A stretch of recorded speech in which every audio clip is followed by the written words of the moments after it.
Hello viewers, welcome back to another video. Today we will discuss here geomorphic process and geomorphic agents. So let's get started. Geomorphic process और geomorphic agents को आज हम deep में study करने की कोशिश करेंगे, ठीक है। जियोमॉर्फिक प्रोसेस क्या होता है? ये वो प्रोसेस होता है जो हमारी अर्थ में एक्सटर्नली या इंटरनली चेंज लाते हैं, उन्हें हम जियोमॉर्फिक प्रोसेस कहते हैं। ये सिंपल सा डिफिनीशन है, ठीक है। Through weathering, erosion, deposition and folding and faulting, ठीक है। अब जियोमॉर्फिक एजेंट क्या होता है, इसे हम देखेंगे। जियोमॉर्फिक एजेंट ये ऐसे प्रोसेस हैं जैसे कि आफ्टर इरोजिंग, इरोडेड पार्टिकल जो होते हैं उन्हें एक प्लेस से दूसरे प्लेस पे ले जाके डिपॉजिट करने वाले एजेंट को हम जियोमॉर्फिक एजेंट कहते हैं। अब वो एजेंट कौन कौन से होते हैं, जैसे कि रनिंग वाटर हो गया, ग्लेशियर्स हो गया, विंड्स हो गया एंड वेव्स एंड करेंट हो गया, ठीक है। आई होप कि इतनी चीज़ें आपको बहुत अच्छे से समझ में आई होगी। आप स्किप बिल्कुल भी ना करें, आज बहुत ही डीप से हम जियोमॉर्फिक प्रोसेस को समझेंगे। जियोमॉर्फिक प्रोसेस को हम अर्थ मूवमेंट भी कहते हैं। अर्थ मूवमेंट मतलब होता है कि प्लेटों का मूवमेंट। अब प्लेट हमारी 3 टाइप से मूवमेंट करती हैं। हम देखेंगे कि पहला मूवमेंट होता है हमारा, वो होता है कि convection movement, convergent plate boundary, convergent plate. इसमें क्या होता है कि प्लेट आपस में टकराती हैं, ठीक है। डाइवर्जेंट प्लेट में क्या होता है कि प्लेटें एक जगह से दूसरी मतलब अपोजिट डायरेक्शन में मूव करती हैं। और ट्रांसफॉर्म प्लेट में क्या होता है कि प्लेटें आपस में कोलैप्स करती हैं, ठीक है। तो इन सारी चीज़ों को, अर्थ मूवमेंट को हम डीप में समझने का ट्राई करेंगे। तो देखेंगे, इसका पहला कैटेगरी है इंडोजेनिक प्रोसेस और दूसरा जो है वो है एक्सोजेनिक फोर्सेस। अब इंडोजेनिक फोर्सेस जो होता है, इसमें जो फोर्स है वो इंटरनली लगेगा, ठीक है।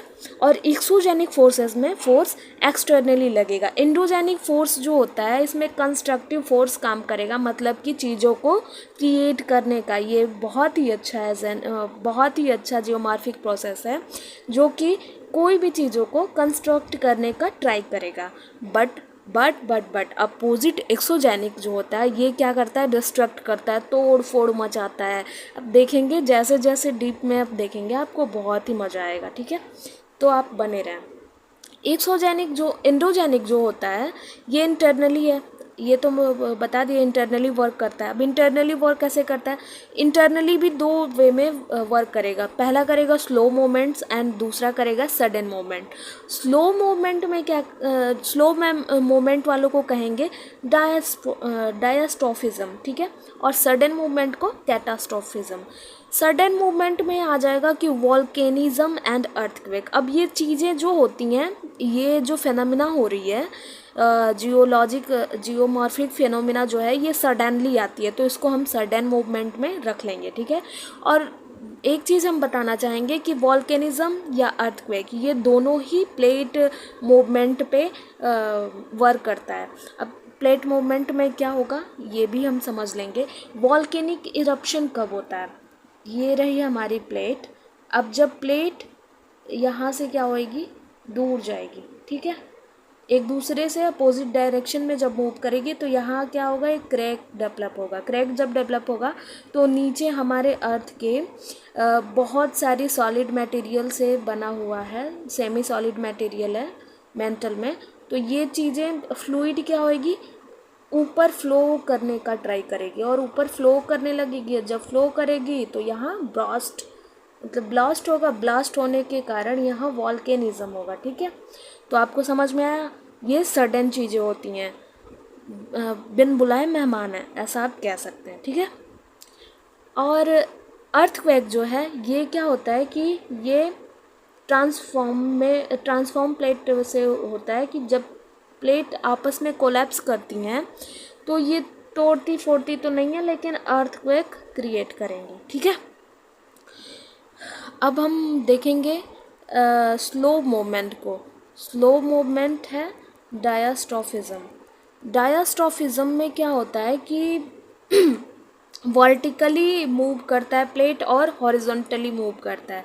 जब वर्टिकली मूव करेगा तो उसको इपैरोजेनिक कहेंगे। इपैरोजेनिक जो है उसको अदर हैंड हम कंटिनेंटल बिल्डिंग भी कहते हैं, ठीक है।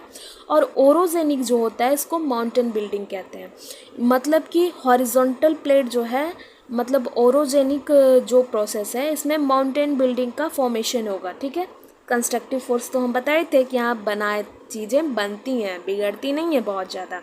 तो ओरोजेनिक माउंटेन जो है ये फोर्स को ये माउंटेन को बिल्ड करेगा, ठीक है। और इपैरोजेनिक जो है ये कंटिनेंट को बिल्ड करेगा। अब कंटिनेंट को बिल्ड करेगा तो अपवर्ड करेगा या डाउनवर्ड करेगा, मतलब अब कंटिनेंट को सबमर्ज करे या इमर्ज करे। अब सबमर्ज इमर्ज से एक बात मुझे याद आई कि कंटिनेंट कभी अप्स होता है कभी डाउन होता है। जब अप होगा तो इमर्ज होगा और डाउन होगा तो सबमर्ज होगा। इसकी बेस्ट एग्जांपल से हम आपको समझाना चाहेंगे। अपवर्ड में इस टाइम इंडियन के ईस्ट कोस्ट ऑफ इंडिया है जो कि इमर्ज हो गया है, मतलब कि अप डायरेक्शन की ओर मूव कर रहा है, अपवर्ड की ओर मूव कर रहा है, ऐसा आप कह सकते हैं। और डाउनवर्ड में सबमर्जेंट है जो कि द्वारिकाधीश बेस्ट एग्जांपल होएगा। West coast of India, western coast of India में ये प्रेजेंट है द्वारिकाधीश, तो ये अभी सबमर्ज्ड हो गया है, ठीक है। तो ये बेस्ट एग्जांपल है। अब हॉरिजॉन्टल या ओरोजेनिक या माउंटेन बिल्डिंग को देखेंगे कि फोर्स और कंप्रेसिव। जब फोर्स कंप्रेसिव करती है तो क्या बोलता है, फोल्ड माउंटेन्स का फॉर्मेशन करता है। और फोर्स जब टेंशन देती है तो क्या बोलता है, फॉल्ट माउंटेन्स को फॉर्मेशन करता है। अब देखते हैं कैसे। अब ये रहा हमारा प्लेट, ठीक है। और इसमें क्या होगा कि फोर्स जो है ये कंप्रेसिव करेगा तो ये इस साइड लगेगा और एक फोर्स इस साइड वर्क करेगा। जब इस साइड वर्क करेगा तो ये जो प्लेट है ये थोड़ी ऐसी प्लेट है इलास्टिक रॉक की बनी हुई है। अगर इलास्टिक रॉक की बनी है जैसे सेडिमेंट्री रॉक हुई तो ये क्या करेगा कि उठना स्टार्ट करेगा, ऐसे हल्का हल्का सा उठना स्टार्ट करेगा। तो ये क्या करेगा, हमारे फोल्ड का फॉर्मेशन करेगा, ठीक है। फोल्ड का फॉर्मेशन होएगा। और वही अदर हैंड जब ये हमारी प्लेट है ये मेटामॉर्फिक रॉक की है और क्या हो रहा है कि ये टेंशन कर रहा है, ये दूर भाग रहा है, तो ये क्या करेगा कि क्रैक कुछ टाइम बाद फोर्स अपोजिट डायरेक्शन में लग रहा है तो ये क्रैक डेवलप होना स्टार्ट हो जाएगा, ऐसे ऐसे चिटकना स्टार्ट होगा। तो ये क्या करेगा कि कुछ टाइम बाद ये बहुत ही बड़ा ब्लॉक बन जाएगा जिसको हम क्या कहते हैं, फॉल्ट माउंटेन्स कहते हैं, ठीक है। तो फॉल्ट माउंटेन आपको बहुत ही अच्छे से समझ में आया होगा। नहीं समझ में आया तो आप कमेंट कीजिए, हम इससे अच्छा वीडियो बनाने का ट्राई करेंगे। अब एक्सोजेनिक को हम डीप में देखेंगे। एक्सोजेनिक जो होता है ये एक्सटर्नली फोर्स पर वर्क करता है और टोटली डिस्ट्रक्टिव फोर्स होता है, मतलब ये बहुत ही तोड़ फोड़ मचाएगा। अब देखते हैं कैसे तोड़ फोड़ मचाएगा। भाई पहला इसका वर्ड निकला वेदरिंग, इरोजन एंड डिपोजिशन। अब हमेशा तो तोड़ फोड़ करेगा नहीं, चलो कुछ बना ही देते तो डिपॉजिट करेगा, ठीक है। अब वेदरिंग इरोजन क्या होता है मैं आप लोग को बताऊँ। दोनों का मतलब होता है कि टूटना, ठीक है। ये रहा हमारा माउंटेन जो है ये इरोड वेदर हो रहा है, इरोड हो रहा है, छोटे छोटे पार्टिकल गिर रहे हैं। अब पहले मैं वेदरिंग समझाना चाहूँगी कि यहाँ से जो पार्टिकल हैं वो इरोड होके अगर यहीं गिर जाएं, इसको पहली बात तो इसको हम कहेंगे रिगोलिथ। क्या कहेंगे, रिगोलिथ, ठीक है। अगर पार्टिकल जहाँ इरोड हो रहा है वहीं डंप हो जाए तो उसको हम कहेंगे वेदरिंग। एंड अदर हैंड अगर पार्टिकल इरोड होने के साथ साथ ट्रांसपोर्ट होते हैं तो उनको हम कहते हैं इरोजन, ठीक है। तो इरोजन कैसे होगा, ये कैसे होगा, ये तो समझ में आया ही नहीं। ये रहा हमारा माउंटेन ब्लॉक और ये हमारी रही रिवर वैली, ठीक है। ऐसे रिवर वैली फ्लो कर रही है तो ऊपर से क्या करती है कि वेदरिंग करेगी। जो ये माउंटेन है ये वेदर्ड होना स्टार्ट होएगा। वेदर्ड हो के कुछ पोर्शन यहाँ पे गिरेगा जिसको हम रिगोलिथ कहेंगे, पर जो चीज़ें रोलिंग होके वाटर में फ़्लो करेगी उसको हम क्या कहेंगे, इरोजन। तो रनिंग वाटर के थ्रू रिवर क्या करेगी कि वन प्लेस से दूसरे प्लेस पे इरोडेड पार्टिकल को डंप करेगी। तो जैसे हमारी रिवर यंग एज में रहेगी तो ज़्यादा इरोजन करेगी, और जैसे जैसे वो मैच्योर होगी, बातें उसको समझ में आएंगी, वो चीज़ों को डंप करना स्टार्ट करेगी, और फाइनली ओल्ड एज में वो डिपॉजिट कर देगी। तभी तो हम कहते हैं कि ओल्ड एज में डेल्टा फॉर्मेशन होता है, या फिर एलुवियल फैन होता है, ये सारा। तो ये क्या करती है कि सारी चीज़ें ले जाके बस डंप कर देती है, ठीक है। तो वो होता है कि डिपॉजिट हो गया, ठीक है, लास्ट स्टेज में। तो ये चीज़ें आप देखें। अब आइए हम वेदरिंग को डीप में देखेंगे कि वेदरिंग क्या है। वेदरिंग मेनली 3 टाइप के होते हैं। पहला जो होता है हमारा वो होता है फिज़िकल वेदरिंग।